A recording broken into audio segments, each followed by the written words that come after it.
5వ రోజు నుంచి పూజకి నిషిద్ధం లేదు. ఒకవేళ హ్మ్. అవుతూ ఉంటుంది కదమ్మా! కొంతమందికి చాలా ఎక్స్‌టెండెడ్ పీరియడ్ ఉంటుంది. హ్మ్. అలాంటప్పుడు కూడా 15 రోజుల తర్వాత నుంచి అది కొత్త రోజుగా ట్రీట్ చేయాలి గానీ, లేనప్పుడు పాత దాని కిందే లెక్క. అంటే 5వ రోజు ఐదో నుంచి రోజు తర్వాత అయినా కూడా ఏం 5వ రోజు పర్వాలేదా? తర్వాత కూడా మామూలుగా వాళ్ళకి రజోదర్శనం అవుతున్నా కూడా వాళ్ళు చక్కగా పూజలు చేసుకోవచ్చు. ఏ పూజలైనా కూడా చేసుకోవచ్చు. దానికి దోషం లేదు. మళ్ళీ ఆ స్త్రీ బయట ఉన్నప్పుడు వాళ్ళ ఇంట్లో వాళ్ళు పూజ చేసుకోవచ్చండి. అక్కడెవరు తాకకుండా ఉంటే పూజ చేసుకోవచ్చు. ఆ హ్మ్. మైల తాకకుండా ఉండి విడిగా గది ఉండి, విడిగా అన్నీ ఉంటుంటే వాళ్ళు పూజ చేసుకోవచ్చు.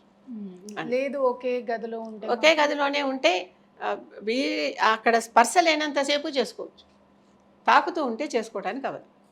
ఎవరికైతే వస్తుందో వాళ్ళు మాత్రమే చేయకూడదు వ అంతే. వా వాళ్ళు చేయకూడదు. వాళ్ళ ఇంట్లో మిగిలిన వాళ్ళు ఉంటే చేసుకోవచ్చు.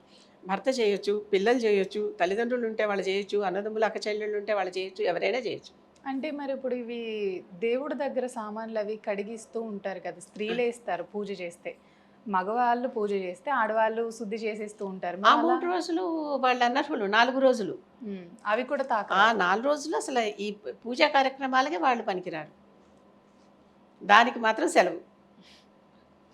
ఆ 4 రోజులు. 5వ రోజు నుంచి చేసుకోవచ్చు. 3 అంటాం గానీ 3 కాదు 4 రోజుల వరకు పూజలు నిషిద్ధం.